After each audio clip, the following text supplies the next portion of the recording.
This is Between Past and Future with Rajdeep Dosanjh and Ethan Quinones. Today we're going to be talking about slavery in the English colonies before the founding of the United States of America.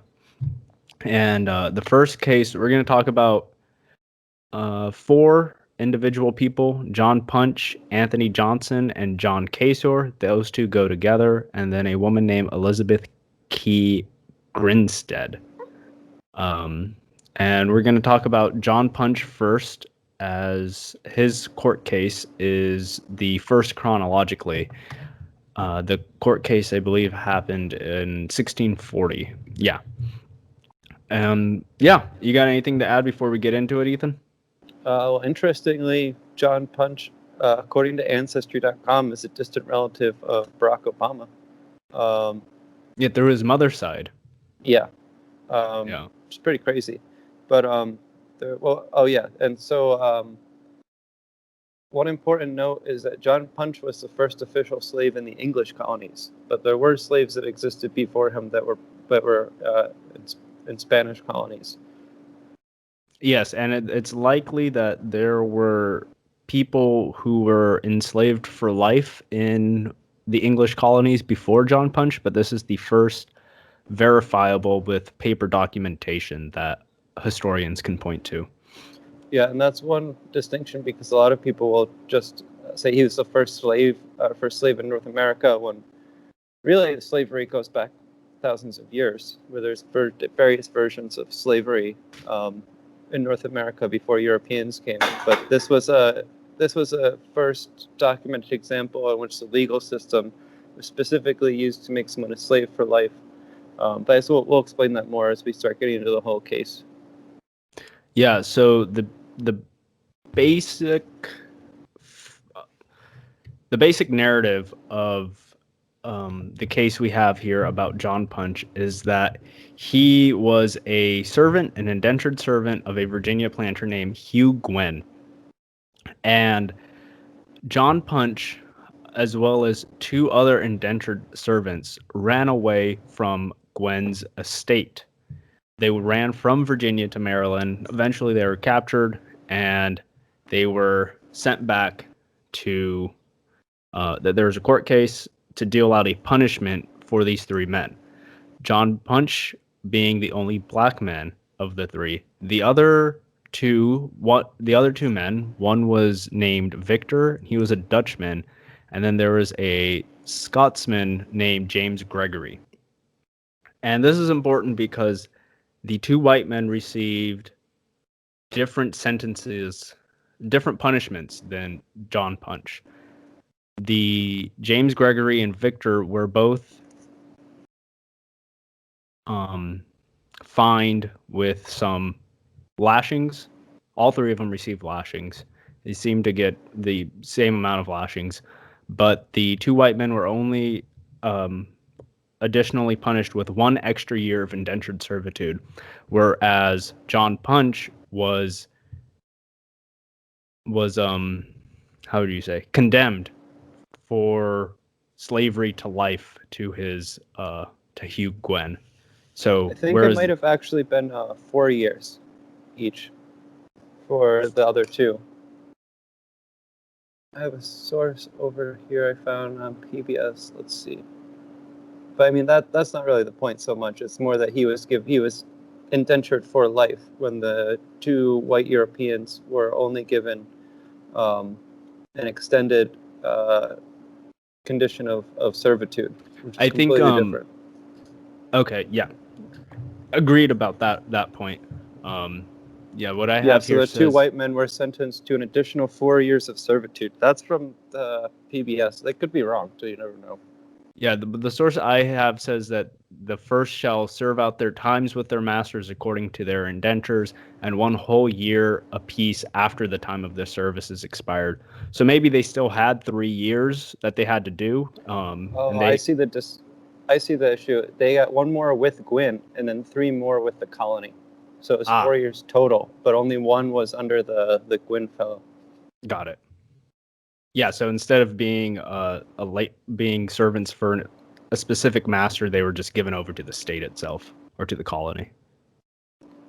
Yeah, which is also in line with, it seems odd, but at the time, indentured status was a common legal punishment. Like if you fell into debt or something, rather than being locked in a penitentiary, which was slightly later reformist policy, it was fairly common to indenture people for periods of time, like a chain gang kind of thing, but not exactly that. Yeah, and so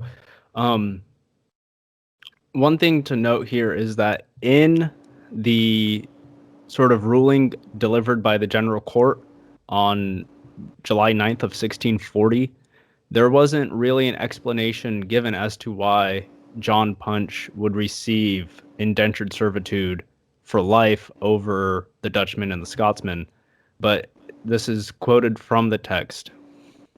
And the third, being a Negro named John Punch, shall serve his said master or his assigns for the time of his natural life here or elsewhere. So they specifically mention race in the ruling, and they don't really give an explanation as to why he should receive a lifetime indentured servitude. But this issue of race is brought up. And also, they don't refer to James Gregory or Victor as white. There's a fellow, Thomas Allen, who wrote The Invention of the White Race, and he observes that the two servants were not white and were not described as such. They were a Dutchman and a Scotsman, where John Punch was referred to as a Negro. So it wasn't so much that the white status of the people, and Allen goes so far as to say there were no white people in Virginia. There was only Negroes and various forms of Europeans, or people who might have called themselves Virginians at a point. But it wasn't as if they had white privilege that protected them so much as John Punch was discriminated against for being black. You couldn't even be necessarily non-white because they hadn't exactly formulated a white identity yet. Right. And it's also important to note that both the Dutchman and the Scotsman were also Christians. And the precedent in English common law is that Christians cannot enslave other Christians. And Punch is just sort of assumed to be not a Christian. And most likely John Punch, as most of the early slaves in the Virginia colony, came from an area, from a kingdom called Denongo. And there are some Portuguese influence there, so there might have been some Catholic influence, but by and large, most of the people taken from the kingdom of Denongo were not Christian. There's also a side I read about during the research earlier about how this may have been used in justifying. So the point at which they start using whiteness and making a white race as a sort of cleavage between black people and white people was around Bacon's Rebellion. So that was 1676. So there was about a 36-year period between John Punch getting this unfavorable or unequal treatment where he's put into life bondage and this formation of whiteness. While there was still discrimination against people of color or black people or Negroes as they referred to them at the time, before they had actually established a white race. This is also according to Theodore Allen. He's the original. Theodore Allen is the original person to coin the term white guilt or white privilege, actually. Yeah, white skin privilege is his original term. Interesting. Yeah. But yeah, he has some of. I mean, there's detractors of Allen, and there's like this whiteness studies kind of emerges from this. But anyway, that's a pretty. I think that's an interesting point about how they had discrimination against black people before they actually had an idea of whiteness as a race or concept. Right. And it's possible that, these Virginians would have liked to enslave the white people as well for life, but it wasn't how things were done in England at the time. There's also an understanding in the Caribbean that black people were being put into indentured servitude for life. That is sort of how the because there would be black slaves in Africa who would serve as slaves for their entire life. And the original ship that touched down in Hampton in 1619, the rest of the cargo, the human cargo that they had, the rest of the slaves that went on to the Caribbean, they have a, what do you call it, a manifest from the ship, and the enslaved Africans from the San Juan Batista taken to Bermuda on the Treasure by Daniel Elfrith, the black people on there were clearly described as slaves in the Bermuda records.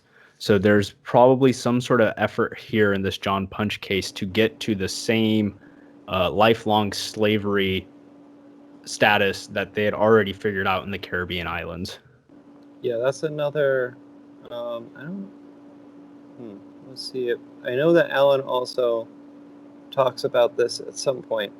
I don't know if I can pull up the exact reference right now, but that there was this lifetime slavery that existed in various parts of the world, but America was not the first country to institute lifetime slavery for people stolen from Africa or native people that they had conquered.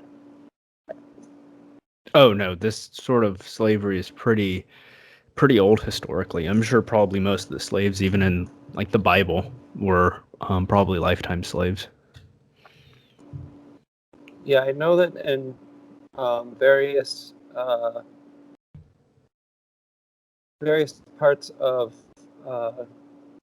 Israel and like ancient biblical times, there would be like in certain types of jubilee where they would wipe the debts of the community. Slaves would also be freed, but I think it varied fairly widely between various times, cultures, countries. Well, they didn't really have countries back then, kingdoms, etc. Right. Anything else about John Punch? I think that's about it. Okay, cool.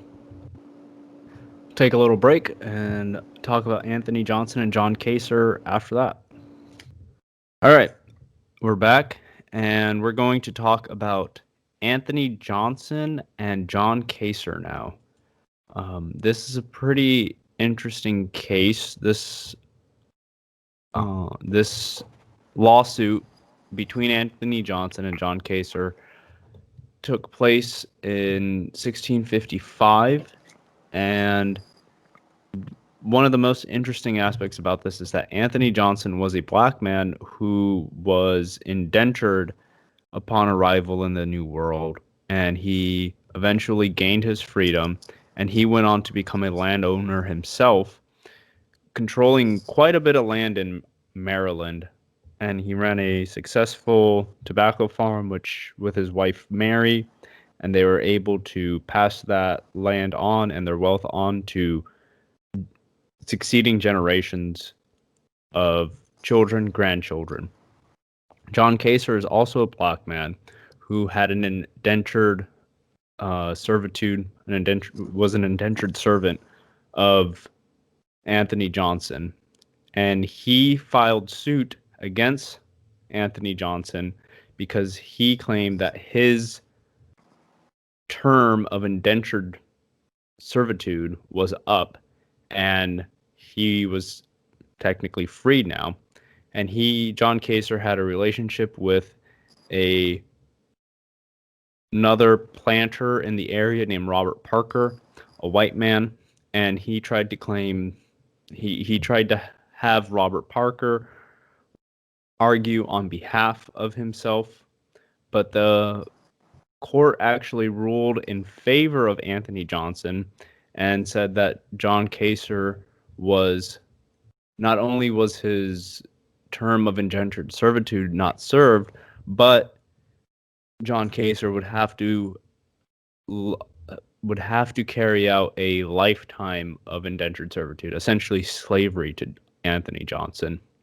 And it's an interesting case because of the complication of these are both individuals who were brought to the New World as slaves from Africa. And here, on one hand, we have a man who becomes actually quite integrated into the Maryland society at the time, but he goes on to have John Casor is not the only one of his indentured servitudes or slaves, but Anthony Johnson, through his vast plantation, ends up actually acquiring several African slaves and African indentured servants.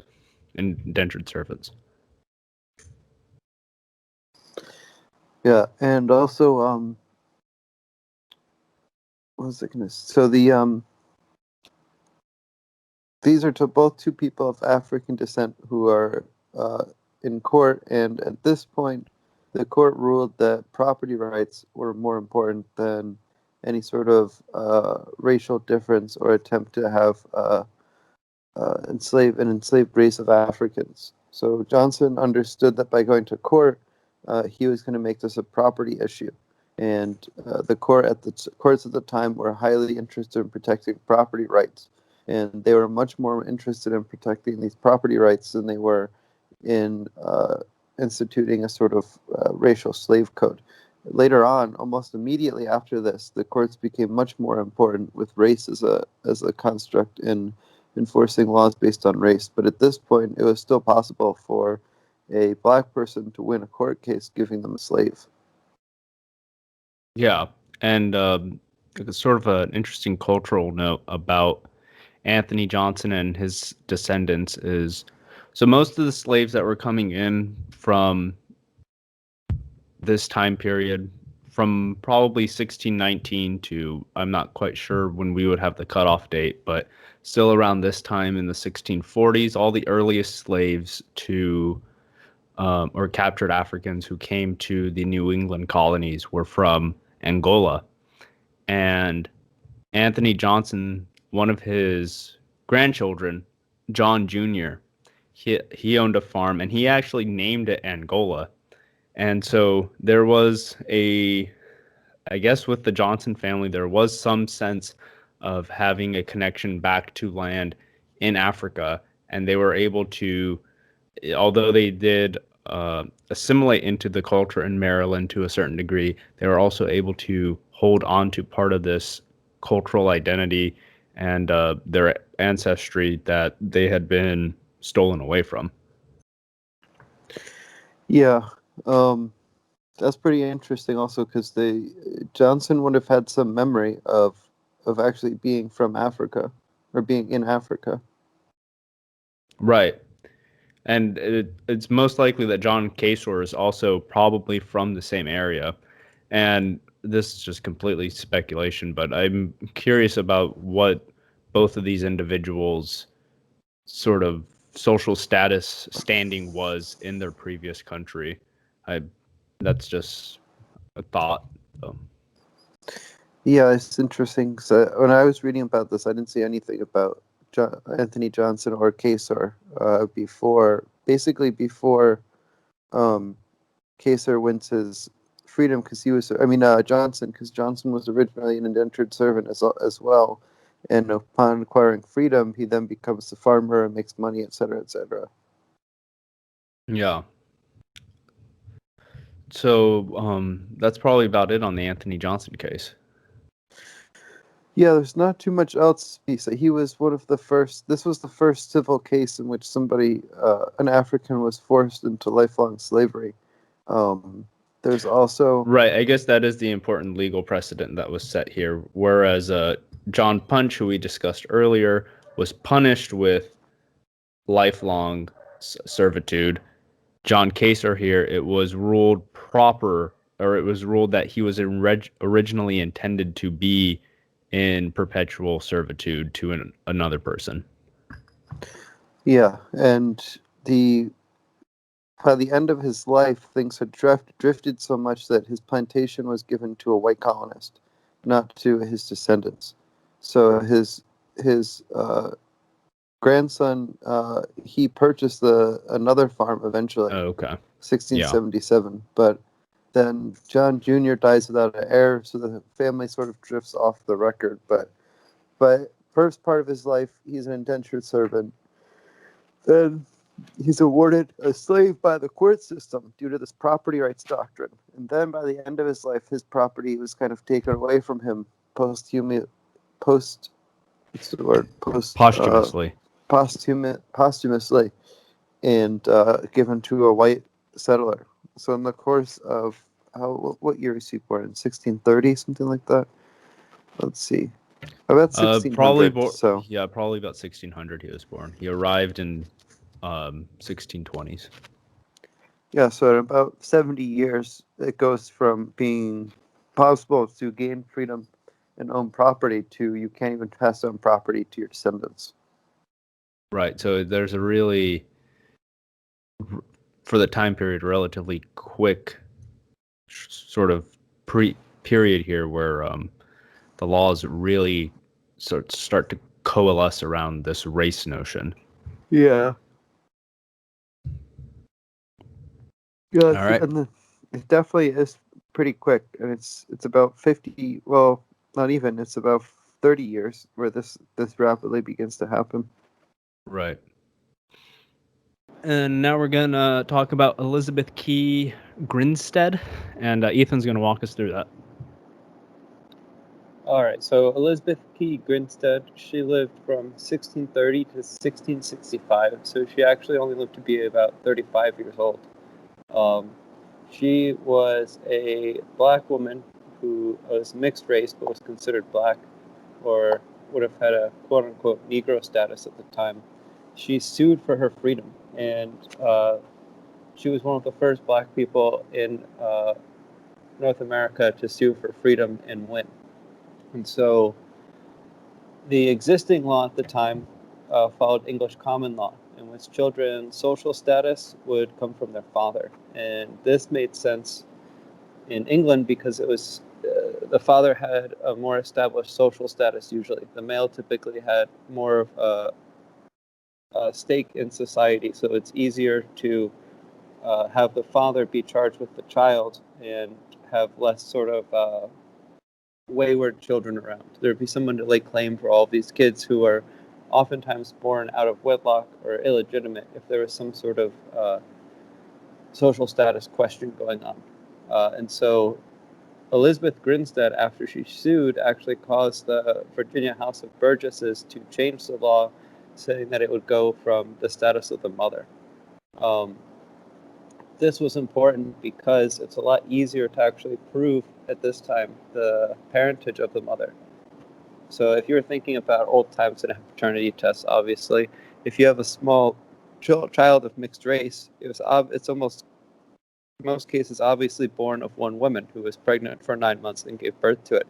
It would be a lot harder to assign a father status. So the worry was that they would just have the status go off of a white father or a non-slave father, because it wasn't really necessarily white at the time. So if someone was of mixed race, they would always claim, or the fear was that they would always claim a non-slave European father, and it would be harder to enforce slavery.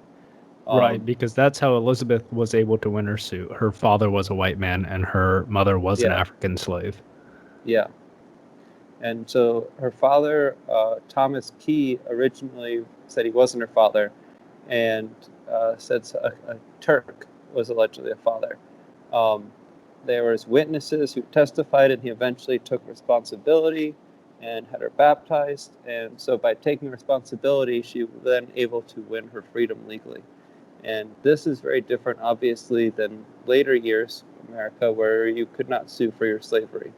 There was laws in place that if you were, I think it was more than 1/8, and depended on colony to colony and then state to state. Some states there's a one-drop sort of rule, but in most states, typically you would have some sort of color test or parentage of being, if you were at least 7/8, I think, European, you would be considered white and thus free. I think it's important to notice that the Virginia House of Burgesses was looking back to a Roman law known as Partus Sequator Ventrum in order to make this paternal-maternal shift. The ancient Roman law based legitimacy of child on the or inherited status of a child based off of a mother's status. And this is partly because Romans lived in a more sexually libertine society, especially the empire. And Roman men were given a lot of freedom when it came to pursuing sort of their sexual desires.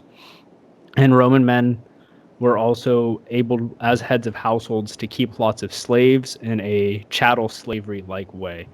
I wouldn't say it was exactly the same as the American slavery system, but it was pretty similar, especially as to how Roman men would have sex with their slaves and produce more slaves for themselves. It's not uncommon in the Roman Empire. And the fact that they shifted away from English common law, which has a lot more indebtedness to a Christian ethic, I think is really important that you see this change first happen in Virginia, whereas you don't see it. It might have happened later on in the northern New England colonies, which were much more Christian than the Virginian colonies, because the Virginians were mostly there to make money. And they were there for a very different set of reasons than... Isn't that kind of Christian, though, too, Raj? To make money? Yeah. I wouldn't necessarily say so. Not as much as it is like imperial or the Roman. But I'm thinking of like the Jerry Farewell types. Yeah, prosperity gospel stuff. But looking back at our conversation with Paul, that's much more of a new kind of... he considers it a heterodoxy, a heresy. I don't think that would have necessarily been... The idea of making money doesn't necessarily go hand in hand with Christianity in the late Middle Ages to the early modern period, where you have saints who walk around like Francis, and Christ's poverty is really emphasized. I think it shows a very strong cultural difference between the South and the North, that the beginning of the amendment of the slave laws happened in Virginia. And the fact that Elizabeth Grinstead was baptized as a Christian, and that helped actually win her freedom, I think really does show how this going back to this Roman precedent, shows that they can't actually be arguing for slavery from a Christian perspective, even though lots of pastors and things like that did make arguments in the pre-Civil War times as to why Christianity was justified by the Bible. Okay. She's a very interesting figure, but the consequences of her suit had... I mean, these things probably would have happened anyways. There's no way to know. It's counterfactual, but the switch to using the inheritance of mother status is just disastrous for African people who were brought to this country. Yeah, and it goes along with Virginia's history of sort of enacting these very regressive race-based doctrines that spread to the rest of the country. And it seems very clear that it was done to create a permanent system of free labor. And it's also the state where you see the race distinctions emerge first, which had many modern historians, like the guy we talked about, his name is escaping me right now, Thomas Weiss.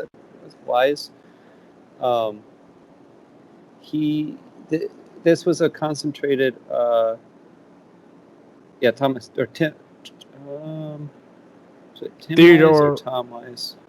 Tom Weiss. I might be getting two different. I think I'm getting two different race scholars mixed up in my head. There's. Are you talking about Theodore Allen? Theodore Allen is another person. I can't remember the Weiss or Weissman, but there's like three scholars who look at whiteness studies. So all kind of similar names that I keep mixing up. But so Theodore Allen is one of the people who talks about this, how race was created largely to separate the lower class whites and blacks. And in Virginia, this was a problem because you had, like you said, these wealthy plantation owners who wanted to consolidate power, and they had this sort of very aristocratic society they were setting up. And so in order to create a constant supply of free labor, you could institute this sort of harsh chattel slavery, where the status of the slave always depended on the mother, and the mother could not actually control her free status after a while. So you had necessarily an ongoing population of slaves reproducing over and over and over again. But in this case, Elizabeth was actually able to win the case and her freedom. Interestingly enough, she was sued as Elizabeth Key. She couldn't actually marry William Grinstead until he completed an indenture in 1656.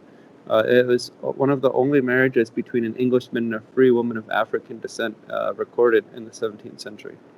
So it was a highly unusual case, but very quickly after this, they realized the loophole, and all right, we got to close this loophole before we have too many of these enslaved people getting out of slavery. Right.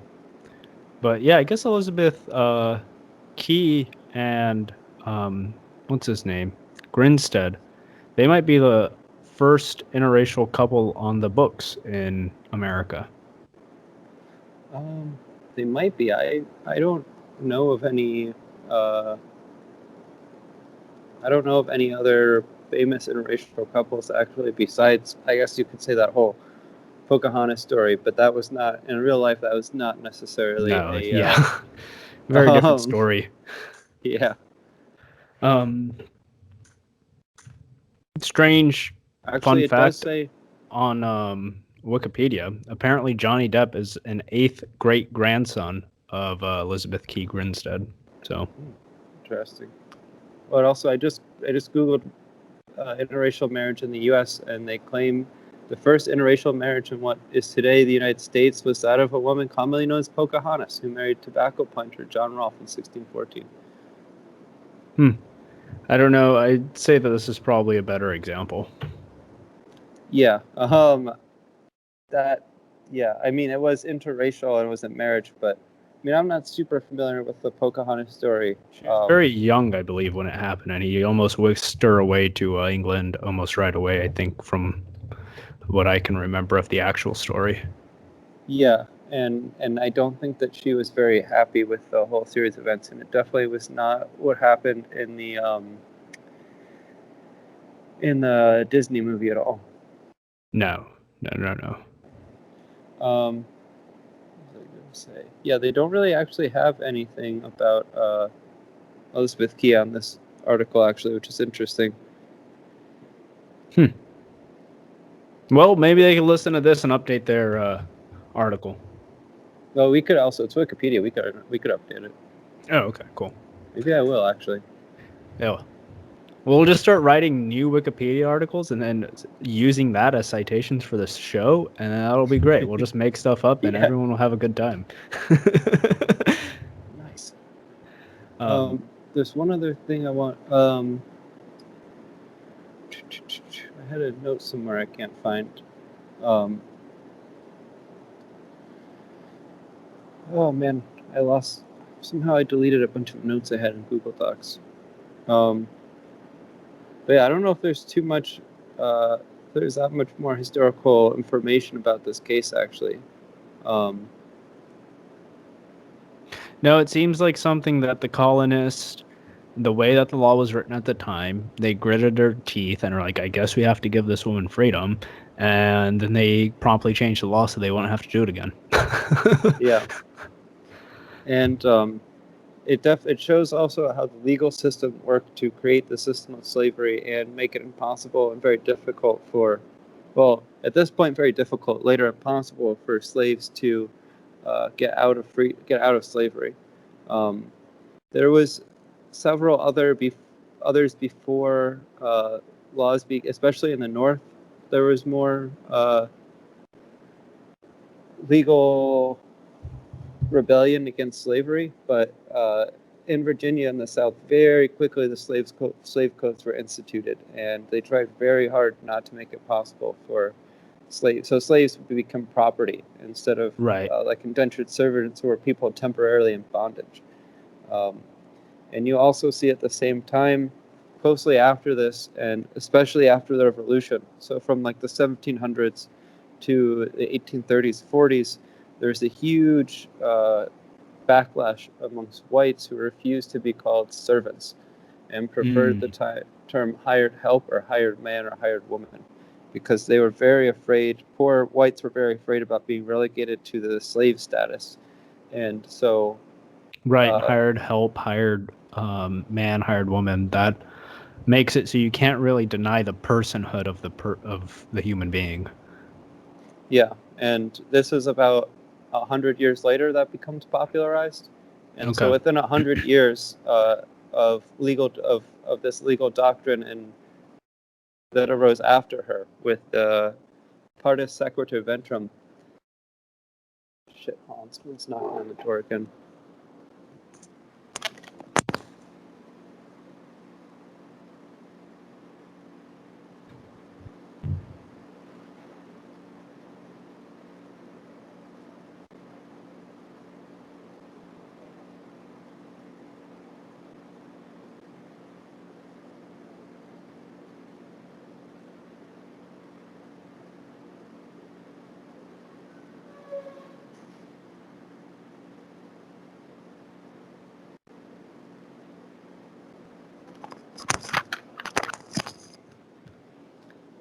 God damn it, the only time a musician's ever early for anything.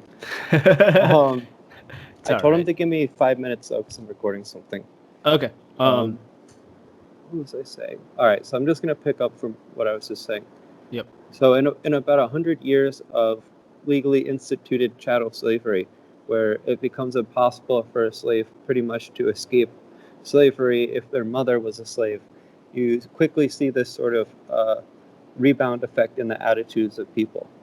And these attitudes, you could argue, continue to this day, but I would argue they continued until about the 1970s, 1980s, when, and depending on where you are in the country, obviously, in various parts of the North and the West, there was more equality than in the South, but there was still very virulent racism in all parts of the country, especially in certain time periods. There seemed to be a big uptick. For example, after the Great Migration of black people migrating north looking for jobs, you see a huge outbreak of racism in places like Chicago, New York City, Philadelphia.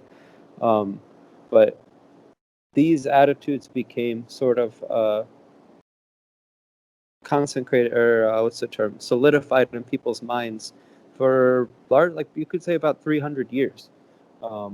And slavery officially ended in 1865, 1863, 1865, depending on when you count it.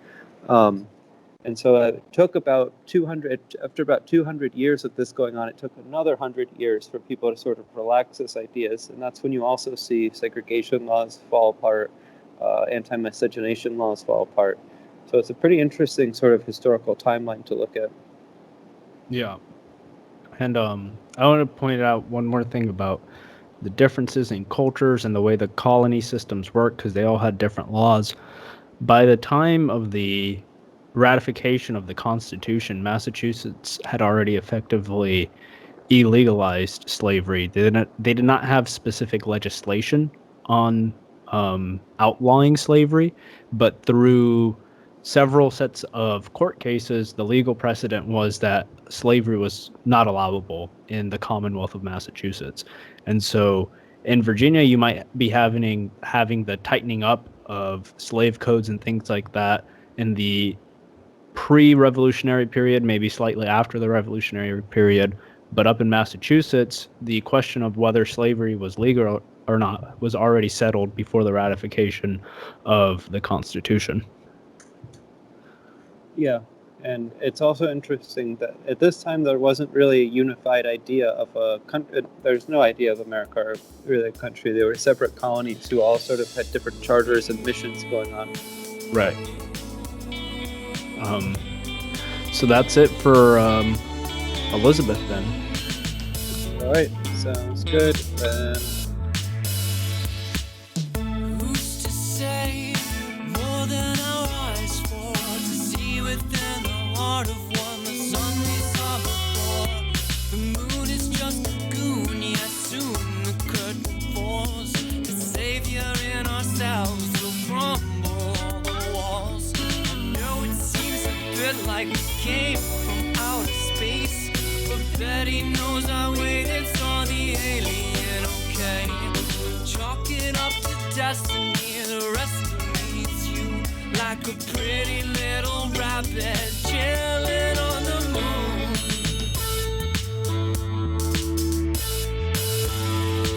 I won't break the arcade game before the flash that makes the black heart taste the lash.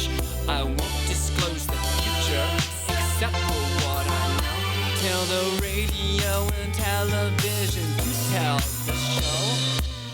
I saw the alien, okay, okay. I saw the peace sign, November break of day. I saw the alien, okay, okay. Shining in the sky, November break of day.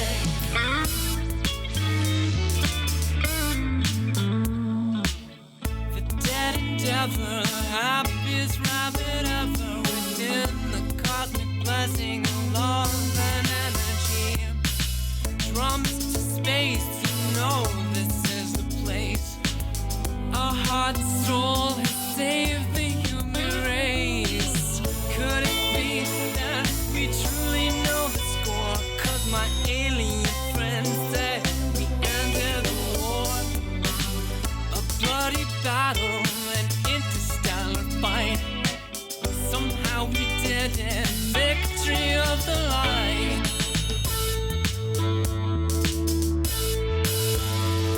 But I won't break the arcade game before the flash that makes the black heart taste the lash.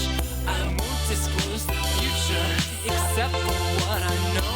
Till the radio and television do tell the show. I saw the alien, okay, okay. I saw the peace sign, remember break of day. I saw the alien, okay, okay. Shining in the sky, November break of day.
Shining in the sky, November break.